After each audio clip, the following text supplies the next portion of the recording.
सत्य पुरुष के तेज का लहर तालाब में उतरना। सत्य पुरुष के तेज और प्रताप का सत्यलोक से पृथ्वी पर उतरकर काशी नगरी के लहर तालाब में ठहरना और फिर उस तेज का मनुष्य के बालक का सदृश होकर तालाब में कमल पर स्थित होना। संवत 1455 विक्रमी ज्येष्ठ सुदी पूर्णिमा सोमवार के दिन सत्य पुरुष का तेज काशी के लहर तालाब में उतरा। उस समय पृथ्वी पर आकाश तक प्रकाशित हो गया। उसी समय अष्टानंद जी वैष्णव उस तालाब पर बैठे थे और वृष्टि हो रही थी। बादल आकाश में घिरे रहने के कारण अंधकार छाया हुआ था। बिजली चमक रही थी। जिस समय वह नूर उस तालाब में उतरा उस समय तालाब जगमग जगमग करने लगा। फिर वह प्रकाश उस तालाब में ठहर गया। प्रत्येक दिशाएं जगमगाहट से परिपूर्ण हो गई। इस आश्चर्यमय प्रकाश को देखकर अष्टानंद जी आश्चर्यचकित हो गए। उस समय उस लहर तालाब में महाज्योति फैल रही थी। मयूर, चकोर आदि पक्षी बोल रहे थे। चिड़िया चहचहा रही थी। पनडुब्बियां फिर रही थी। कमल तथा नील कमल के पुष्प लहलहा रहे थे। भंवरे गूंज रहे थे। ऐसे समय वह तेज आकर उस तालाब में स्थिर हुआ। अष्टानंद जी ने जो उस तेज को देखा तो जानकर उसका समस्त विवरण रामानंद स्वामी से कहा। मुझको अत्यंत आश्चर्य हुआ। उस ज्योति को आकाश से उतरते और लहर तालाब में ठहरते देखा। जब वह प्रकाश उस तालाब में उतरा तब समस्त तालाब ज्योतिमय हो गया। यह बात सुनकर स्वामी रामानंद जी ने अष्टानंद जी से कहा कि वह प्रकाश जो तुमने देखा था उसका फल शीघ्र ही तुम्हारे देखने तथा सुनने में आवेगा। उसकी धूम मच जाएगी। फिर वह तेज मनुष्य के बालक के आकार में होकर उस जल के ऊपर कमलों के पुष्प पर बालकों के सदृश हाथ पांव फेंकने लगा। वह बालक अलौकिक शोभा लिए अत्यंत सुंदर दिखलाई देता था। पश्चात तो जैसा कि रामानंद स्वामी ने अष्टानंद जी से कहा था, इसकी धूम समस्त संसार में मच गई। नीमा और नीरू। इसके पहले बताया गया कि सोपत सुदर्शन के जो माता पिता थे वे दोनों डोम का शरीर छोड़कर ब्राह्मण ब्राह्मणी हुए थे और चंदवारे नगर में रहते थे। उनके पूर्व प्रेम से कबीर साहब उनके घर गए और उनको मुक्ति मार्ग बतलाने लगे, परंतु उन्होंने ध्यान नहीं दिया। तब सत्य गुरु उनके गृह से अंतर ध्यान हो गए। इसके उपरांत वे दोनों ब्राह्मण ब्राह्मणी परलोकगामी होकर काशी में जुलाहा जुलाही हुए। उनका नाम नीरू और नीमा पड़ा। सुदर्शन जी के माता पिता जो तीसरे जन्म में जुलाहा जुलाही हुए थे, इसको मुक्ति प्रदान करने के निमित्त जैसे पहले कई बार उनके घर गए थे, उसी प्रकार इस बार भी उनको चेताने के लिए उनके घर जाने का आदेश किया। इसलिए काशी के लहर तालाब में प्रकट हुए। नीमा और नीरू का बालक पाना। नीरू जुलाहा काशी नगरी में रहता था। एक दिवस वह अपना मुकलावा लेने को गया और अपनी स्त्री सहित चला आता था। दैवात वह लहर तालाब के समीप से होकर निकला। उसकी स्त्री नीमा प्यासी हुई और जल पीने के निमित्त उस तालाब पर गई। जब जल पी चुकी तब दृष्टि उठाकर उस तालाब को देखने लगी। देखा तो एक बड़ा ही सुंदर बालक कमल के फूलों पर हाथ पांव फेंक रहा था। उस बालक को देखकर वह जुलाही तालाब के भीतर घुस गई और उस बच्चे को अपनी गोद में उठा लिया। तालाब से बाहर निकलकर नीरू के पास गई। तब जुलाहे ने पूछा कि यह किसका लड़का ले आई।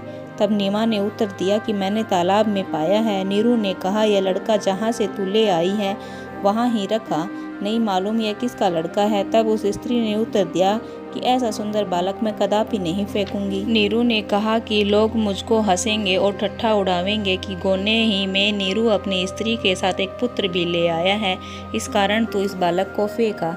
इस बात को जब नीमा ने नहीं माना तब वह जुलाहा अपनी स्त्री को मारने पीटने को तत्पर हुआ और झुड़कियां देने लगा।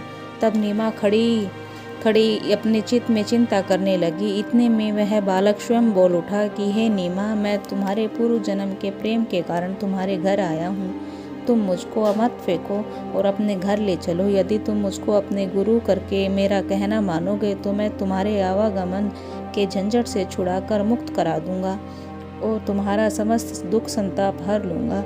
तुमको वह शब्द बतलाऊंगा कि जिससे तुम कभी काल के फंदे में नहीं पड़ोगे। जब वह बालक इस प्रकार बोला तो उसकी बात सुनकर नीमा निर्भय हो गई और अपने पति से नहीं डरी।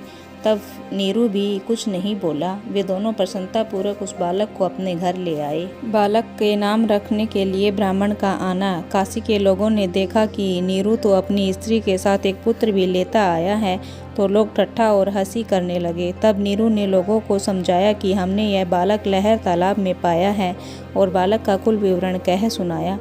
फिर नीरू ब्राह्मण को बुलाकर पूछने लगा कि इस बालक का क्या नाम रखना चाहिए।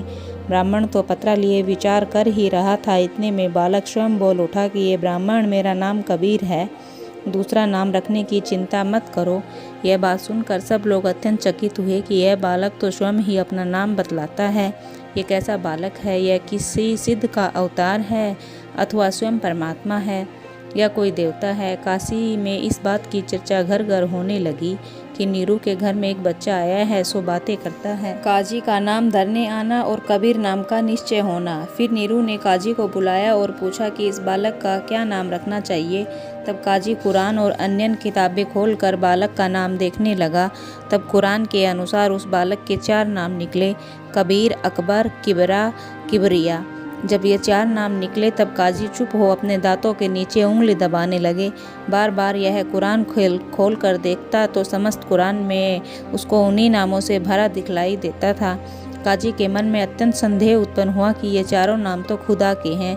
काजी गंभीर चिंता में बुड़कियां लगाने लगा कि क्या करें, हमारे धर्म की प्रतिष्ठा गई। जब काशी के सब काजियों को यह समाचार मिला तो वे इस समाचार को सुनकर बड़े ही चिंतित हुए।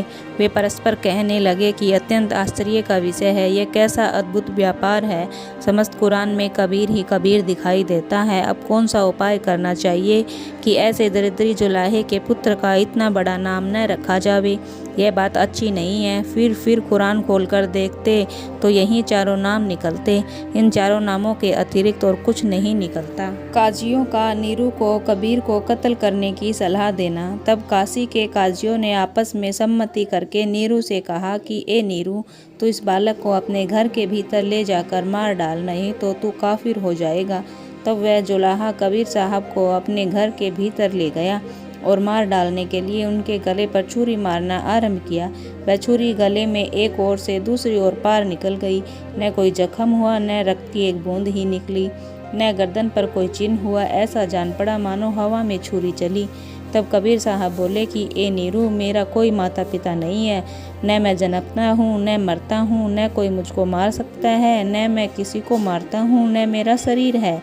ये शरीर जो दिखलाई देता है वह तुम्हारी भावना मात्र शब्द स्वरूपी है, न मेरे मांस चर्म की हड्डी और रक्त है, मैं स्वयं परमात्मा हूँ। यह बात सुनकर जुलाहा और जुलाहिन अत्यंत भयभीत हुए। समस्त काशी में हुल्लड़ मच गया कि नीरू के ग्रह पर वह बालक वार्तालाप करता है। अंत में विवश होकर कबीर ही नाम ठहराया गया और किसी का कुछ वश न चला कि उसको बदल सके, और सबको भय उत्पन्न हुआ।